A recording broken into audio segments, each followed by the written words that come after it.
వైజాగ్లో మంత్రి బొత్స సత్యనారాయణ మీడియాతో మాట్లాడుతున్నారు. ఇప్పుడు లైవ్ చూద్దాం. ఆయన రాయడం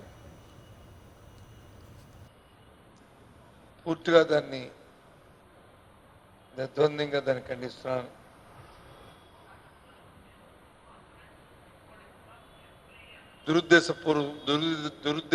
దురుద్దేశపూర్వకంగా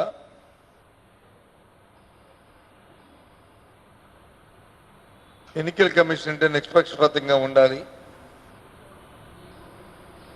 వాస్తవికతతో ఉండాలి,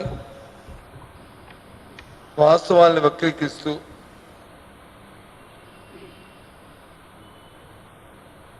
మా తాలూకా వ్యక్తిగత ప్రతిష్టను భంగం వచ్చేటట్లు,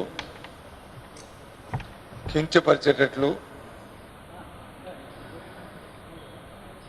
ఆ లేఖలో దాని భావం ఉంది. దానికి ఆవేదన చెందుతూ దాన్ని ఖండిస్తున్నాను.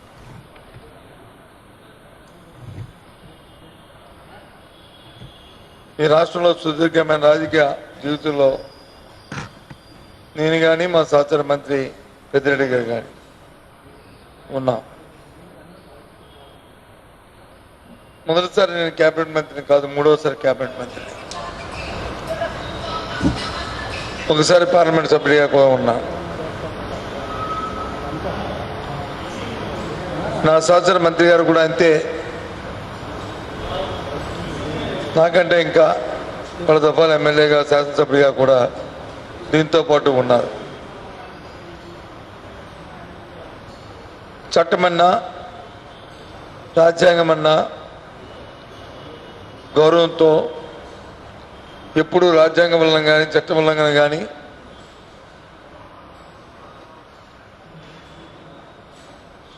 చేసిన దాఖలాలు కానీ ఆలోచనలు కానీ మాలో లేవు.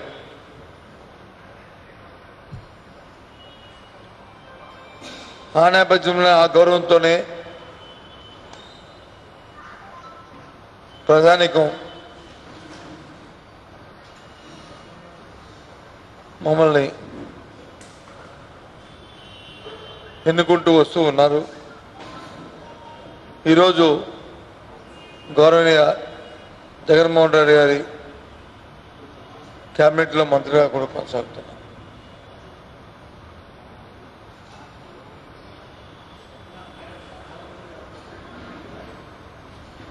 ఏ నేపథ్యంలో ఇష్యూ వచ్చిందంటే, గత ప్రభుత్వాలు తీసుకున్న నిర్ణయాలు, దాంతోపాటు మా ప్రభుత్వం ఈరోజు జరుగుతున్న స్థానిక సంస్థ ఎన్నికల్లో ఏకగ్రీవాలు అవ్వాలి,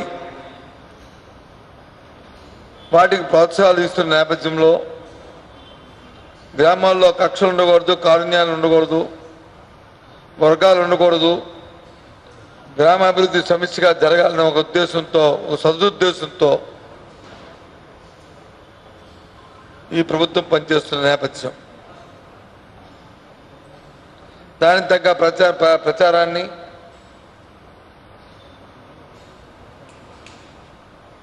దానికి తగ్గట్లు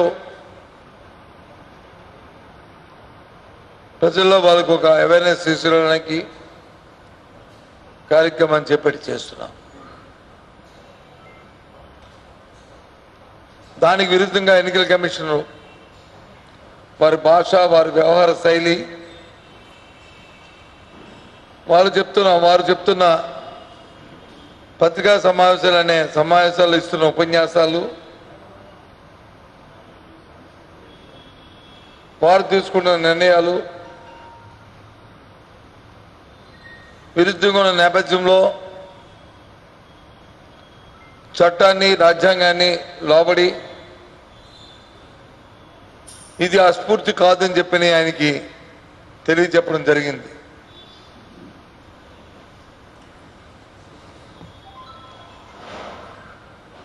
ఆ నేపథ్యంలో ఆయన వచ్చి మా వ్యక్తిగత ప్రతిష్ట భంగం కలిగేటట్లు గవర్నర్ గారికి లేఖలో పొందుపరచడం, అది కాకుండా సాక్షాత్తు గవర్నర్ చేత నియమించబడిన రాష్ట్ర ప్రభుత్వం సిఫారసుతో ఎన్నికల కమిషన్గా నియమించబడిన ఈరోజు కమిషనర్ రమేష్ గారు అదే లేఖలో గవర్నర్ గారిని ఆఖరి పేరాలో ఇక్కడున్న అడ్వకేట్ జనరల్ మీద నాకు విశ్వాసం లేదు, అటార్నీ జనరల్తో మీరు విచారణ మీరు విషయాన్ని తెలుసుకొని ఇదే ఆఖరిసారి మీకు చెప్పడం, లేకపోతే నేను కోర్టుకు వెళ్తానని చెప్పి చట్టం చేస్తూ లేఖ రాయడం ఆయన దాటారు లక్ష్మణ్ రేఖ, మేము కాదు దాటింది లక్ష్మణ్ రేఖ. సాక్షాత్తు గవర్నర్ గారికి రాసిన లేఖ, దాని సారాంశం ఎప్పుడు ఈ రాష్ట్ర చరిత్రలో ఏ ఎలక్షన్ కమిషన్ కూడా అటువంటి భాషతో లేఖ రాసిన దాఖలాలు లేవు. ఆ నేపథ్యంలో ఈరోజు ఒక శాసనసభ్యుడిగా నేను కానీ మా శాసన మంత్రి పెద్దిరెడ్డి రామచంద్రారెడ్డి గారు కానీ మాకున్న హక్కుల్ని, మాకున్న గౌరవాన్ని చట్ట పరిధిలో, రాజ్యాంగ పరిధిలో మేము పనిచేస్తున్న నేపథ్యంలో మా వ్యక్తిగత ప్రతిష్టకు భంగం కలిగే రీతిగా ఎన్నికల కమిషన్ వ్యవహరించిన నేపథ్యంలో దీని మీద ఇవాళ స్పీకర్ గారికి ప్రివిలేజ్ మోషన్ ఇవ్వడం కూడా జరిగింది. దాని మీద విచారణ జరపాలని చెప్పాను ప్రివిలేజ్ కమిటీతో. ఎప్పుడు ఇటువంటి సందర్భాలు ఈ రాష్ట్రంలో రాలే. రాష్ట్ర ప్రజానీకాన్నే కోరుతున్నాను, దయచేసి మేము మాట్లాడిన మాటలు, ఆయన మాట్లాడిన మాటలు ఒకసారి మీరు చూడండి అని చెప్పాను.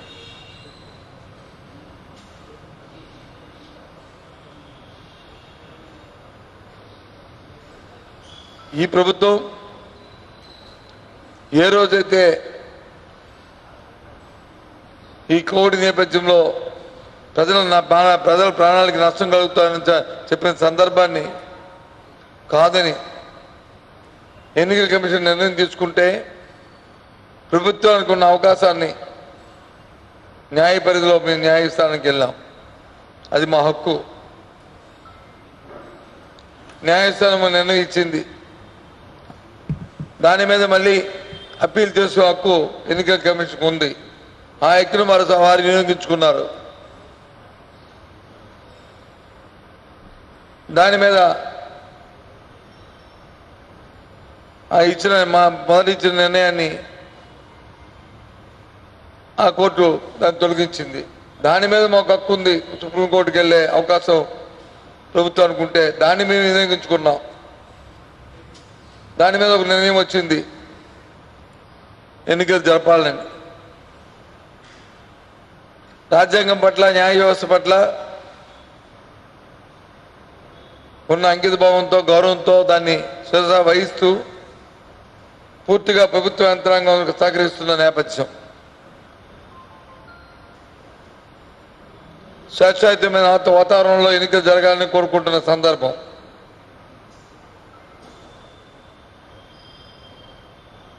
ఆ నేపథ్యంలో ఉదాహరణకి మనం తీసుకుంటే నిన్నటి రోజున ఎన్నికల కమిషన్ గారు అనంతపురం జిల్లా పర్యటించారు.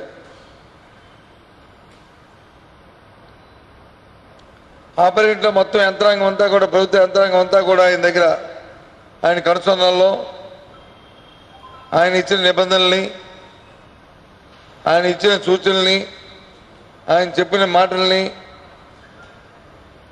విని ఎన్నికలకు పూర్తిగా సహకారాన్ని అందిస్తున్న సందర్భం మనం చూసాం మొదటి రోజునే.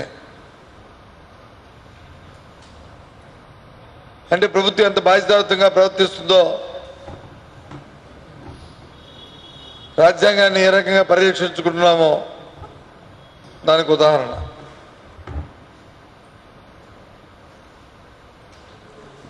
ఆ సందర్భంలో విలేకరులు అడిగిన ప్రశ్నలకి,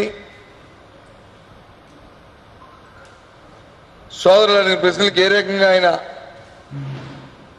చేతురించుకొని అక్కడి నుంచి జారుకున్నారో మళ్ళీ మనం దాని గురించి మాట్లాడుకుందాం. ఈరోజు కడప జిల్లా వెళ్ళారు. కడప జిల్లా విలేకరుల సమావేశంలో ఏం మాట్లాడారో మనం చూసాం. సాక్షాత్ ఎన్నికల కమిషనరు ఏదైనా జిల్లాలు పర్యటిస్తున్నప్పుడు వారి బాధ్యతను గుర్తెరిగి ఆ పరిధిలోనే ఆ కార్యక్రమాన్ని చేసుకుని రావాల్సిన నేపథ్యాలు మనం చూసాం. చట్టాలు చెప్తున్నాయి, రాజ్యాంగం చెప్తుంది. ఆ జిల్లా పూర్వపరాల గురించి మాట్లాడుతున్నప్పుడు స్వర్గీయ రాజశేఖర రెడ్డి గారిని ఆయన వచ్చి స్మరణ చేసుకున్నాడు.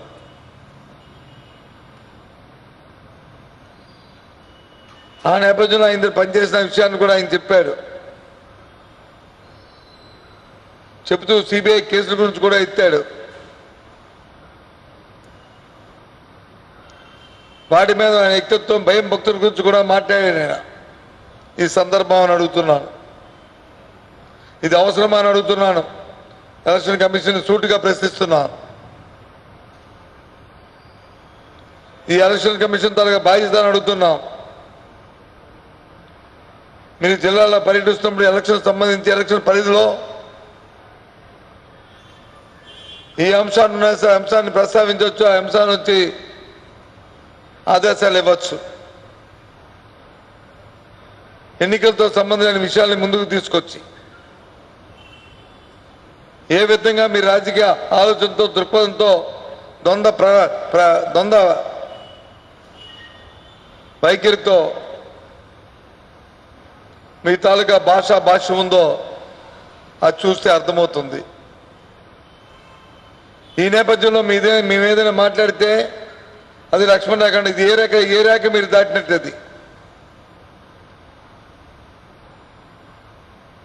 అది లక్ష్మణ రేఖ లోన మాట్లాడిందా, లక్ష్మణ రేఖ బయట మాట్లాడిందా చెప్పాలి. దానికి విజ్ఞాన రాష్ట్ర ప్రజలనే కోరుతున్నాను.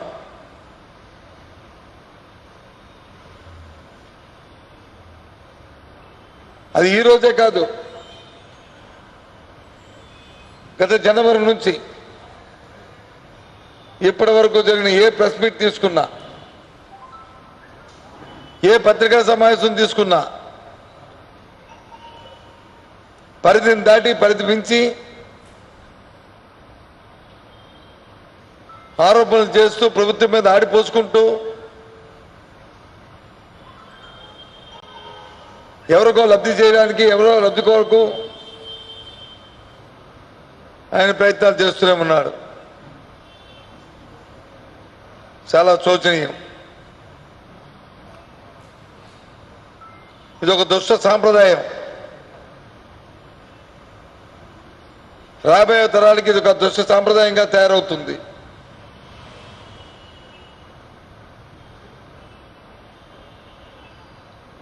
ఇటువంటి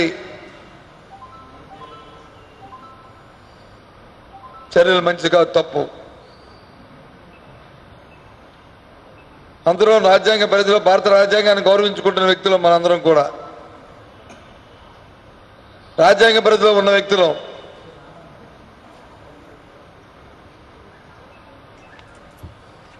భగవంతుడు సాక్షిగా, ఆత్మసాక్షిగా ప్రమాణం చేసి బాధ్యత చేపట్టిన వ్యక్తులు మీ మంత్రులు కానీ, శాసనసభ్యులు కానీ, లేదు ఎలక్షన్ కమిషన్ కానీ, అందరూ కూడా ఎవరి పరిధుల్లో వారుండి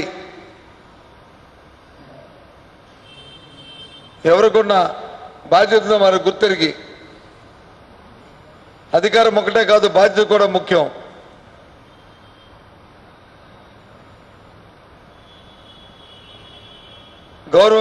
ఆ సాంప్రదాయాల్ని, ఆ సంస్కృతిని పరిరక్షించుకోవడం మనందరికీ అవసరం. బాధగా ఉంది లేఖలో ఆ వాక్యాలు చూస్తుంటే.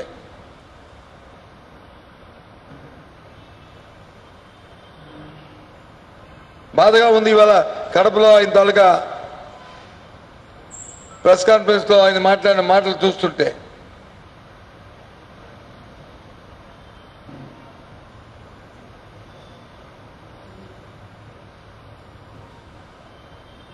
స్వర్గీయ రాజశేఖర రెడ్డి గారి మాట్లాడుతూ ఆయన కుటుంబం మీద ఆయన అక్కసిని వెల్లబుచ్చుకుంటున్న తీరు చూస్తుంటే మీరు వెళ్ళిందని ఎన్నికలు పర్యవేక్షించడానికి వెళ్ళారా? లేదు రాజకీయాల్లో మాట్లాడడానికి వెళ్ళారా? వెళ్తే రండి, రాజీనామా చేసి బయటికి రండి. మాకు అభ్యంతరులే.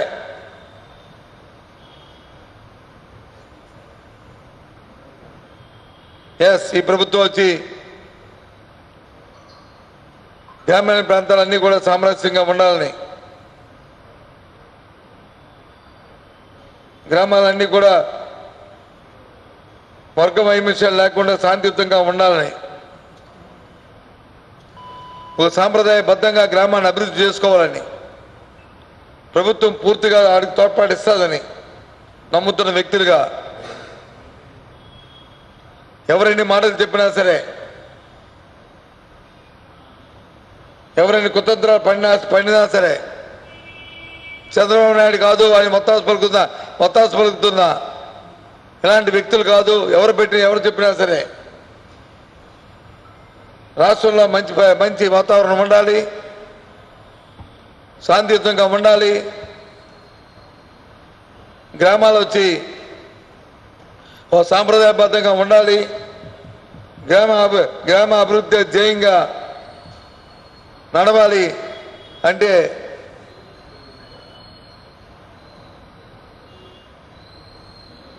పూజ్య బాబూజీ కళలో సార్థకం అవ్వాలంటే, గ్రామ స్వరాజ్యం రావాలంటే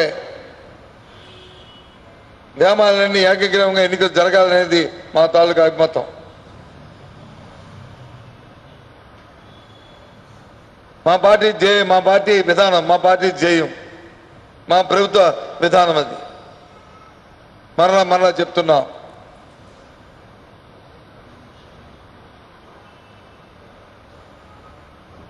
నాకు చాలా బాధ అనిపించింది ఇవాళ ఎన్నికల కమిషన్ తాలూకా ప్రెస్ మీట్ తాలూకా తీరు, కడపలో తీరుని చూసిన తర్వాత.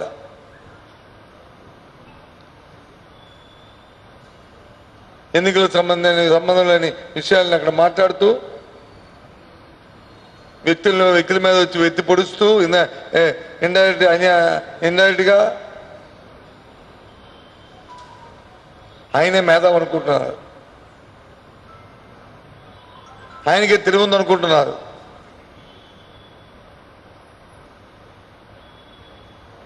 తప్పు.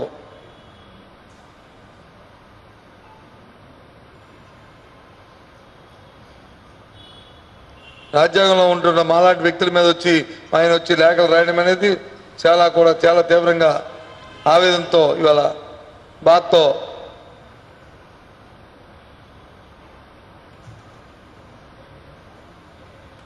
అందుకే ఇవాళ స్పీకర్ గారికి మా వ్యక్తిగత ప్రతిష్ట భంగం కలిగిందని ఇవాళ నోటీస్ కూడా ఇవ్వడం జరిగింది.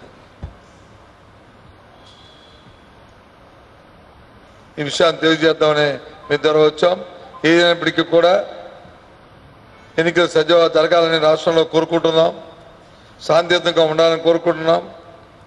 దయచేసి ఎన్నికల పర్యవేక్షిస్తున్న ఎవరైతే ఎన్నికల కమిషన్ ఉన్నారో గ్రామాల్లో చిచ్చులు పెట్టకండి. ఏమైనా మీకున్న ఇంట్రెస్ట్ ఉంటే చూసుకోండి, కానీ మీ తాలూకా భాషతో, మీ తాలూకా భాష్యంతో, ద్వంద్వ అర్థాలతో వాతావరణం కలుషితం చేయొద్దని ఎత్తు చెప్తున్నాను.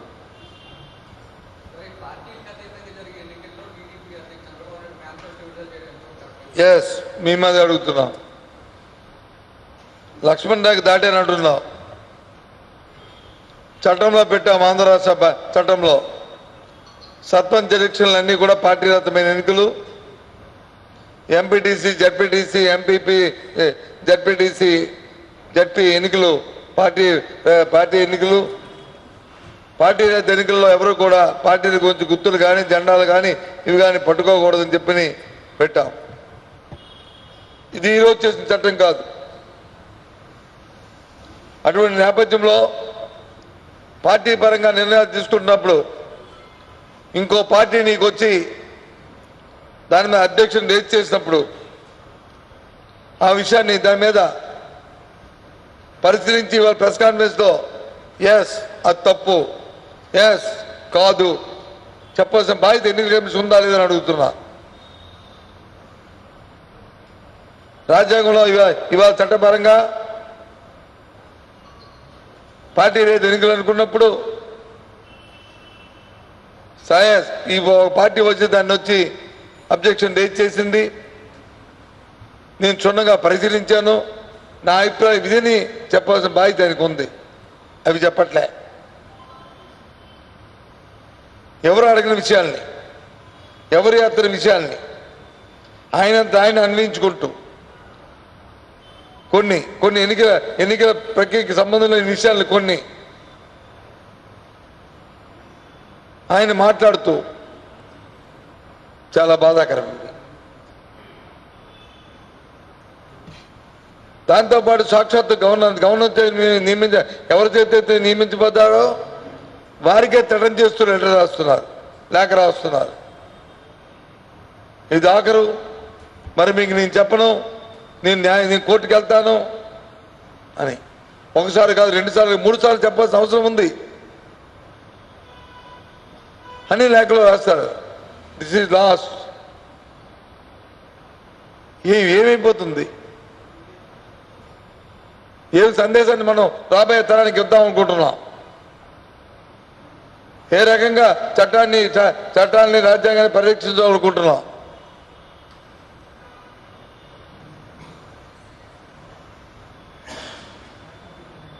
దీన్ని బట్టి మీ తాలూకా ద్వంద్వ వైఖరి, మీ వక్ర బుద్ధి, లేకపోతే మీకున్న ఏదైతే వెస్టర్న్ ఇంట్రెస్ట్ ఏదైతే ఉందో అది ఇప్పుడు బయటపడుతుంది. అది నా తాలూకా బాధ.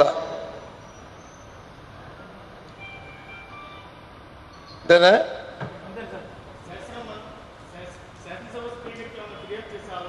ఇచ్చారండి, చెప్పాను కదా, ప్రివిలేజ్ ఇచ్చామని ప్రివిలేజ్ ఇచ్చామని చెప్పాను కదా మీకు.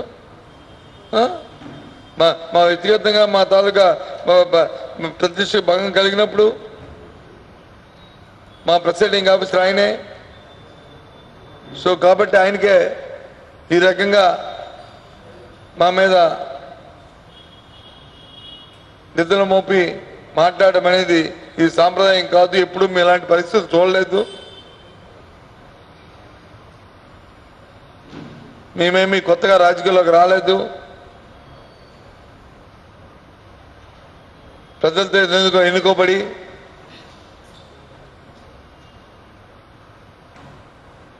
సాక్షాత్తు రాజ్యాంగమే ప్రమాణం చేసి ఇక్కడ వచ్చాం. దాన్ని గౌరవించే వ్యక్తులం.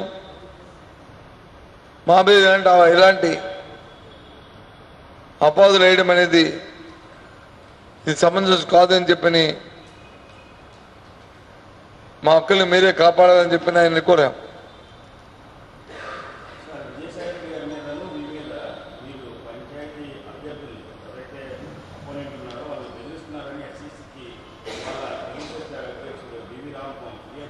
ఎవరండి? బివి రామ. ఎక్కడ బివి రామ గారు? ఏ ఊర్లో మేము బెదిరిస్తున్నామని? అవును, నేను ఎక్కడ బెదిరిస్తున్నాను నాకు తెలియదు. ఐఎమ్ సారీ, నేను ఇంకా ఇప్పుడే విజయవాడ నుంచి వైజాగ్ వచ్చాను. ఎక్కడ బెదిరిస్తున్నాను, ఎవరిని బెదిరిస్తున్నాను, ఏ ఊర్లో బెదిరిస్తున్నాను అని చెప్తే అప్పుడు దానికి ఏమి ఉంటుంది.